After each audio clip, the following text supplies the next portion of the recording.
Welcome to Pheas Software. Today I'm going to do a disassembly for repairs and maintenance on the Specna arms FX01 Flex with Hal ETU, and I'm reading that off the box.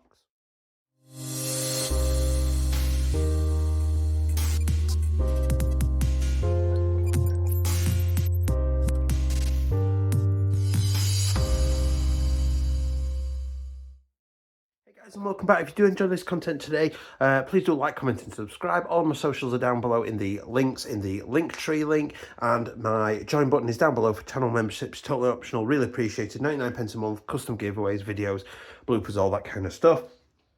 Now, full disclosure, I have filmed this video once already. I had issues with my computer. I wiped the drive, forgetting that the only copy I had of the video was on there, and it's now gone forever. Hooray! So I get to film the unboxing and disassembly first. I'm going to do the disassembly first so that I know what I'm talking about a little bit more so than normal in the unboxing video. So we're sort of going to get started. Now, this is obviously the super budget AR-9 sort of Flex series. I was moderately impressed with it before, a little bit low FPS, but that's more just the downgrade that has been done to it. But we're going to get started. This is effectively just an airsoft AR with a slightly different magwell, and that's pretty much all you need to know. So we'll get straight to opening the stock, and we're just going to pull down on this tab on both sides, and that releases the stock. That gives us access to the battery wire. And now in terms of the front handguard, these rails are held on with these two screws here, and those will just come off. And if I want to remove the handguard, I've got three little screws there with sort of retainers there, and then this handguard will come off. Now, do you know what? Because I know what's going to get said. Please take it off. So let's do it, because you know I like keeping you lot happy, and you never know when that might come in useful to somebody. Now, I'm not going to remove them fully. I don't think I need to remove them fully. I just need to loosen them, and then they should, and it does just come off. And then we have got a standard sort of barrel O-ring there that will just, I can't take it off, but if you get some adjustable spanners on there, or like an airsoft armorer's wrench, that will come off. That is a standard thread that you will find on an AR body, so other AR bodies will replace it. The barrel is not a single piece. We've got like this sort of beginning piece. This is threaded onto that then. I wonder if it's a negative thread. That is a normal 14mm negative thread. So you've got that there. Now, when putting this back on, I have over loosened one of them. It's fine. There are two lugs, one there and one there, that centralize it and keep it in the right position. So I literally, other than a mil or a couple of mil either way, can't really go wrong. So I'm just going to tighten down the front two first. So it's just a pressure fit. You know, keeping in mind it's pretty much all plastic. Put that in at the back there.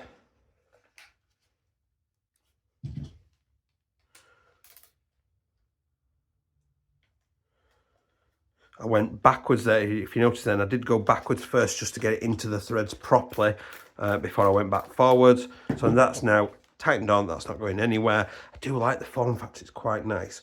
So next thing we've got is a little hex or Allen key bolt there. I'm going to go... Oh no, wow, okay. T10 does do that. In fact, they were T10. I thought they were Torx 8. So Torx 10 I'm using. Now, you could use an Allen key head with that. You know, typically I find, although counter to what I've seen on the internet, Torx heads don't round out in Allen key or hex head bolts. A lot of people say otherwise, that they have issues. But I personally don't have issues. I'm then just going to poke this front body pin out. So I've just put something down to poke through that pin. Now, specifically, just don't put something that's going to put pressure on the threads. You want something to go through, so that goes through past the threads, you know, or you want it to flat on this surface here, because you don't want to be damaging the threads while you're trying to push that through. This has got a D shape, a flat edge on it, so you know it's the front body pin, so I'll keep that to one side. This whole upper then, generally speaking, should release. There it is. I need to pull the charging handle back because of this notch here, and that releases our body. So we're just going to slide the hop out. So there's no spring on the barrel, but it's there. And I'll put the hop fully on. There is not a mountain of adjustment. There's all right range out of it, nothing to write home about, but it was all right range, but that's hot fully on. It is obviously a dial type, not the old style little cogs on the side. So chuck that back in there.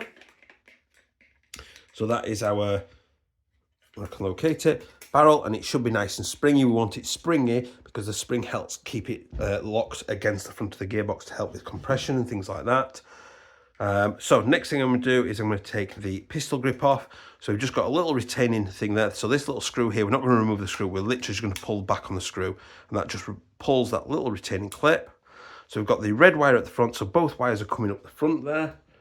Just going to use a little flathead. The red wire is going to pop off, so the red wire's at the front, possibly being kept on by the black there. So I've lifted the black, lifted the red out of the way. So the red wire comes up this side, the black wire comes up this side, and the red terminal's at the front. Oh, now guessing, lift that out of the way. So there's our motor, the springs come off. There is the spring off the motor. We'll show you that when it goes back in. The red wire did come at the back. It comes round the front, round to the front and then up. We'll do that. Now what I do like in here is that there are 4 screws in there, which is not often that you get 4 screws retaining a pistol grip in, and I quite like that. So what I'm going to do is undo those 4 screws, and I'm trying to keep them specifically in the pistol grip itself. I don't want them to come out because they can be a pain to relocate.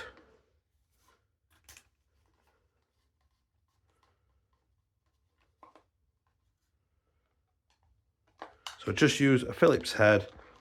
Apologise if I'm going off camera, there's literally nothing to see. It's just Pheas manhandling 4 Phillips head screws. Now as I start to loosen the last one, the whole pistol grip should start coming away. So I'm just going to put it back down on the counter.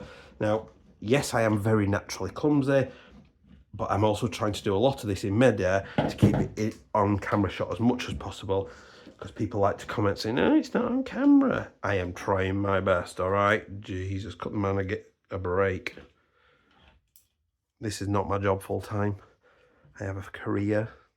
God. So the 4 screws have stayed in there. Hopefully you can more or less see. I am experimenting a little bit. I've got a new camera arm that holds my phone, and I've got a little light underneath as well, because the lighting in this room, it is Junior's room. It's a bit garbage. So next thing, which is why some of my recent videos have been not very good lighting. So I'm going to push the trigger pin out and this pin. They're both going to go that way out because the teeth are on the other side. I can't believe how quick and easy this has been to get this out. What I have realised, and the astute amongst you who are usual techies will be looking going, Pheas, you've not taken the stock tube screw out. You are right, I have not. And I'm going to do that now. So I've punched those pins out. We'll rediscuss those when we're coming to do it. I'm just going to look down there and I can see, what can I see? A Phillips head. I was going to nearly said a hex head then. I can see a Phillips head. So I've got a rather long Phillips head. God, I'm such a child at times. I'm sorry guys. I am a child at times. So I'm undoing that screw. Waiting for the click, there we go, to say that it's jumping its threads. I'm going to tip it over. I'm going to basically release the retaining plate and the screw. So there's the screw and the retaining plate. They go together like that. We'll rediscuss that in a few minutes when we're putting it back together. Get that out of the way. Now my gearbox is free. No, it's not free. Wow, Pheas, you're a douche. Oh no, it is free. That's just all lifted up together. Get that out of the way. This system then can just come forward slightly and up and out of the way. So we're more or less slightly different style of selector disc on the inside there, because it's obviously Specna have gone a little bit different, but it's still largely just a traditional M4 airsoft M4 selector plate, just a little bit thinner gap there to accommodate their newer style of selector, which is interfacing with 2 little mechanical switches there to detect the firing mode that you're on. So then we've got the screw set then around the top. In fact, do you know what, before I do that, it is a quick change spring and I can access it down the stock tube without any issue. So I'm just pushed that in and wiggled it out. Now the spring, I have seen online that typically these are coming out at 380 FPS plus from the factory. This one has been downgraded. It's gone a little bit too far, a bit low for my liking, but you know, it's 1BB and FPS isn't everything. Its range is far more important. Yes, it's nice when the BB gets there a little bit faster, but you know, we need to get away from this, like, I have to be on exactly 350 or whatever your FPS limit is, and I have to be firing 9 trillion BBs a second. You just don't. It takes 1BB to take a player out. Now, obviously, if that player doesn't wish to take their hit, that's when, you know, we need to make them want to take their hit. But not with cheat calling. Nothing seems scumbag like cheat calling. So, taking all these screws, I am keeping them in the order I've taken them out, just on the off chance that they are slightly different. Now, by the looks of it, the 4 across the top were all identical. The 5 around the bottom are all basically identical as well. Now, considering it's a quick change spring system, there is no real compression or sort of tensile strength or anything going off in here. So largely, I can just pop that open. Things will move a little bit just because it's the nature of these things. I'm just going to push that gear then was stuck inside its bushing. Now I can see a bit of blue minging grease, a bit of whatever that colour browny yellow grease. You know, it's not the greatest greasing, is it? Now, there are shims about in there, so those are the little washers on the gears and stuff. So an effort has been made to shim this thing, which is, you know, quite nice. And it didn't sound too bad to fire. I'm going to lift this compression assembly up so we can have a look at that. Pick that up. So what I'm looking for here is I've got a blue nozzle that are linked together, that just links in there, hooks in there. So what I'm looking for, I'm going to put my finger over here. I'm going to push the metal rack piston all the way in, and I'm going to see how far I can get it for air compression. So I want to not be able to push it very far. Now I can, oh, that's really good. I am impressed with that. So I'm really, you could probably hear it in my voice then. There's good compression in there. There's no air leaks, even with a good force in there. We'll look at the state of that, you know, holding it all together. You know, that's compressing in there. I'm going to put the nozzle in now, considering that this is our air nozzle and our tappet plate. Now, this isn't an O-ring air nozzle, so air is going to leak. So I'm not expecting as good. It's still pretty good, just not as good as it was without the nozzle on. But, you know, it is what it is. So I'm going to put the spring back on. So this spring helps the tappet and the nozzle return back to the front position. Now, in terms of our gearbox, then we've got our MOSFET system in there. It is just a standard V2 gearbox. So we've got an M4 style trigger, slightly different by the looks of it. I'm guessing possibly a magnet on it. I'm guessing a magnet under there. Let's just, I'm going to say, I'm not going to take it off, but I am. So there is a magnet. So there is a magnet detector on the MOSFET that detects the trigger being pulled, so that it can say, oh yeah, they've pulled the trigger. We're going to activate the electronics now and spin the gears, spin the motor, spin the gears and stuff. So our sector gear then, it's just a fairly standard sector gear. There's a shim trying to escape there. It's got a delaying chip there on it, sometimes called a sector chip. I've seen a few different names. So that specifically makes sure that the tappet plate has come all the way back before it goes forward to reduce feeding issues. You don't always need them, just some companies put them on for various reasons, just to make sure things are running smooth. So we're going to start off with the compression assembly. So that little spring and this post are going together. So I'm just going to hook it on there. And what I need to do is wind that back a little bit. So I want this pulley system that's going to pull on the tappet plate and these teeth out of the way of this system. I don't want them anywhere near it during this reassembly. So this little spring then, I'm going to push it as far down that post as possible to help it keep pulled down. But it is going to want to jump up. You can see there, it's jumping up. And the piston then, the piston is going to sit in this track, and I want it to sit nicely in that track. I'm going to keep the wiring in these tracks around here. We're going to put the spring, so the trigger then, the little spring's got a hook on it. We're going to hook that through that little hole in there, like that, and we're ready to drop that back in place.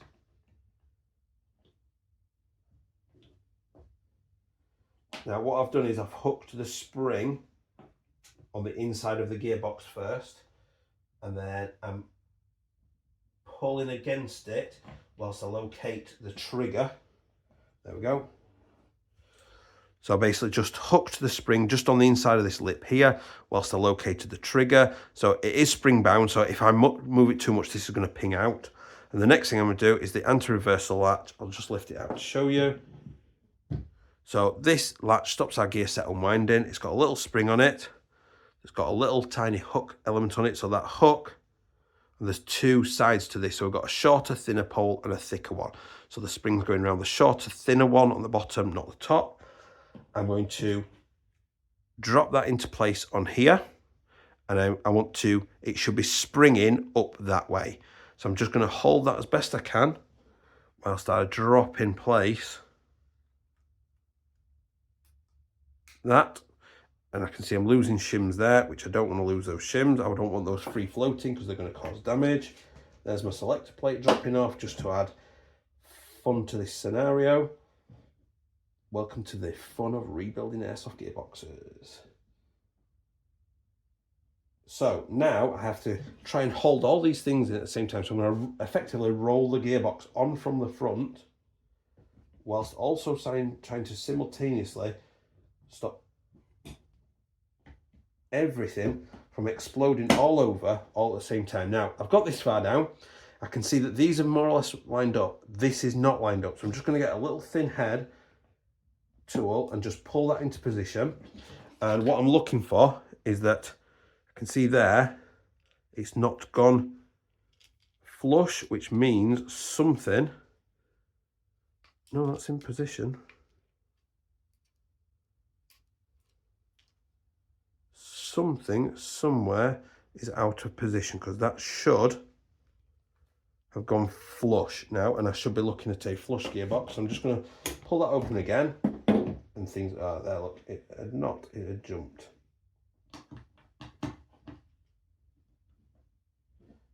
That one's jumped. You've jumped. Everybody's jumped. Oh, it was actually the tappet plate by the looks of it. Right, so I'm going to try that again. I'm going to try and keep the tappet plate nozzle pushed back. No. Notice then that it fired a shim out.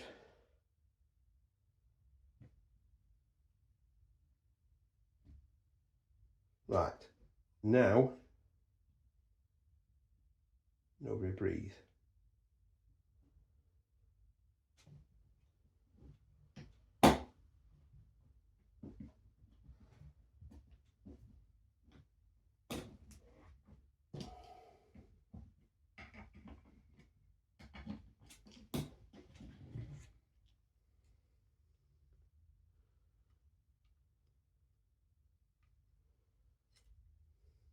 I'm just using a thin tool to just try and position things.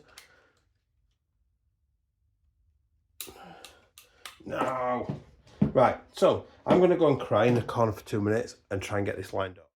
Okay, so I got it back together with a little technique I like to call SAV or SAV, which is swearing, alcohol and violence. Basically, usually in that order. So we've got that back together. Now, before I go any further, I'm just going to drop a couple of screws into it just to keep it secure, just whilst I talk through the selector plate. So just going to drop the front and back in. Obviously, I'm going to do all the rest in a second, but I just wanted everything in first. Now, the main issue was a couple of things. One, the wire kept jumping out of this little track here and it kept sitting in the way, and the tappet plate spring kept pulling the tappet plate and popping the shims off of the sector gear out of the way. Now, if this was like a traditional M4 gearbox where we've got the safety lever that comes out here and goes inside the gearbox and provides a physical safety, this would be an issue that this would come off, but it also wouldn't have come off without removing that. In this case, all we're going to do is we're just going to position it right there and we're just going to slide it in, and that's literally all we have to do to put that back in. It just sits under these little running tracks there. So I'm going to flip that back over and I'm going to finish the rest of the screws going into this gearbox now. So the longer ones go around all the bottom section of holes. So you've got 1, 2, 3, 4, 5, and then we've got 4 across the top as well.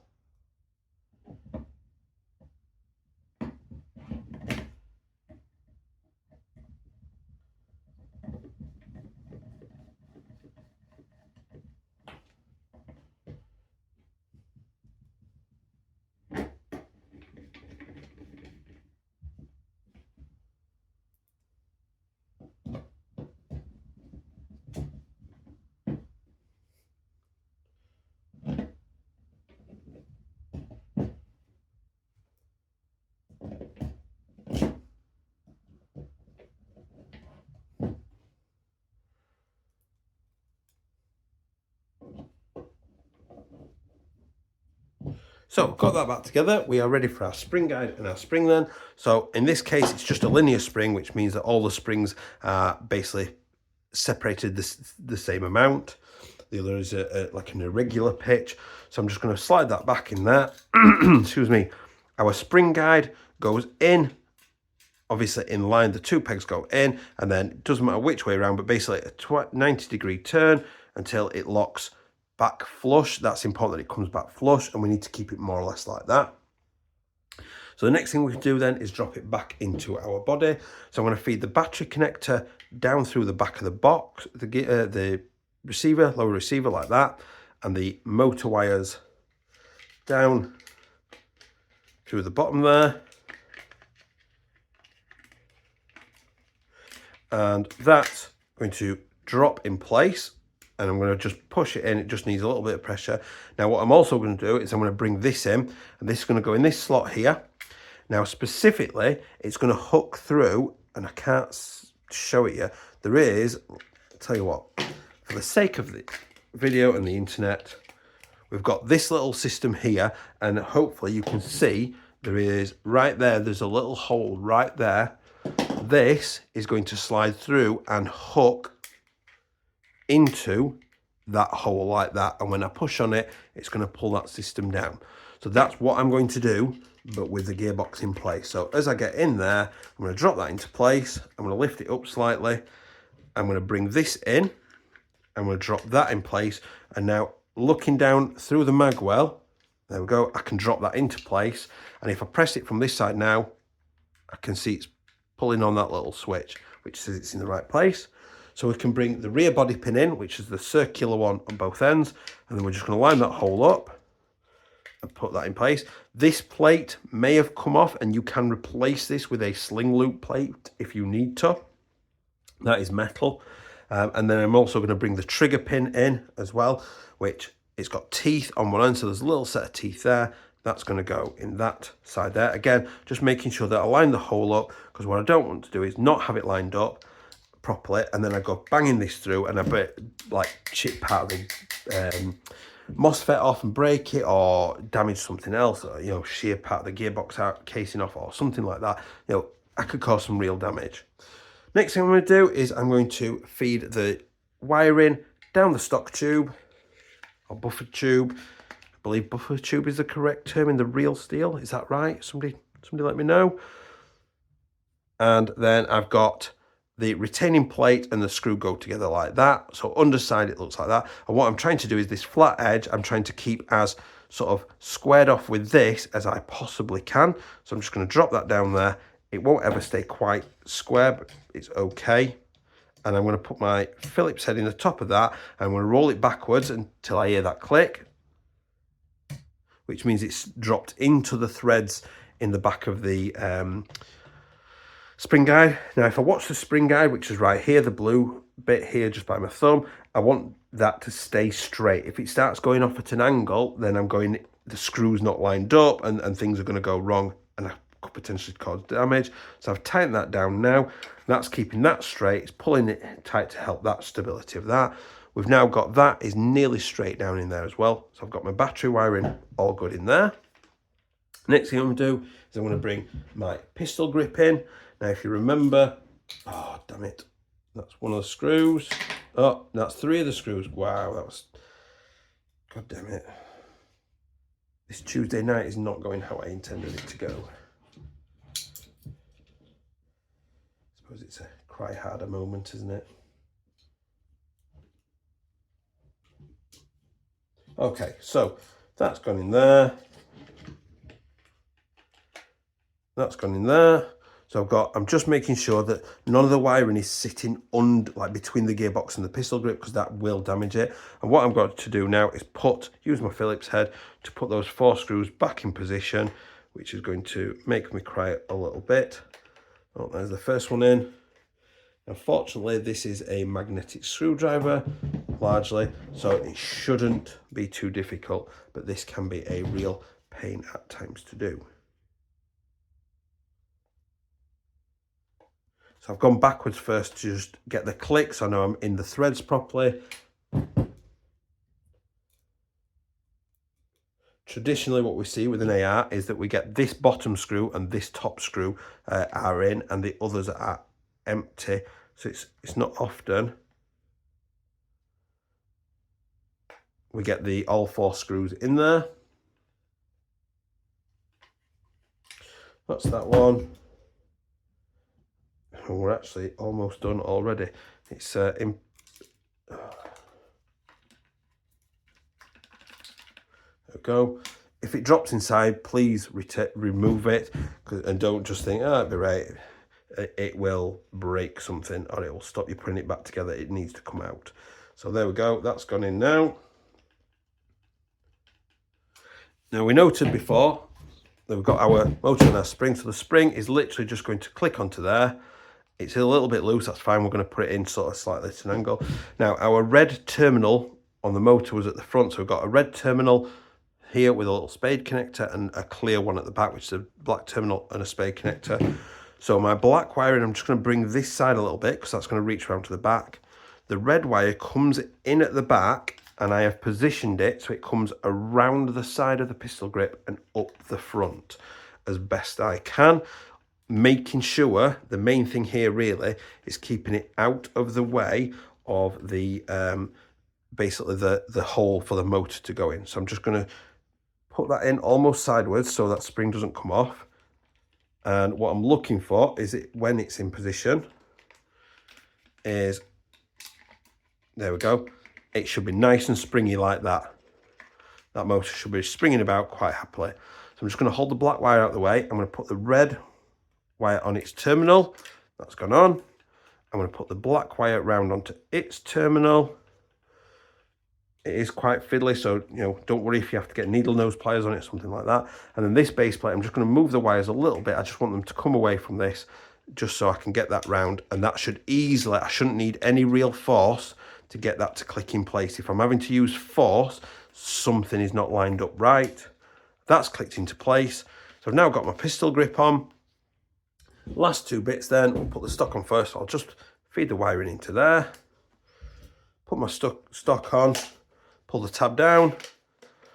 That's that done. I'm going to slide this on from the top. As I go back, I'm going to lift the charging handle back and out to get it over that notch. Click it into place there so it locks in at the back. The D shape is going to go this side. Pop that through. I'm going to bring the screw in. Put the screw in. Where's that gone? There we go. Bring in my Torx again. Tighten that back down. And there we go. That is a disassembly and repair on this AR-9 Flex by Specna arms with the Hal ETU for repairs and maintenance. Hope you've enjoyed that. I've been impressed at how quick and easy that is. Please remember to like, comment and subscribe, and I will see you next time.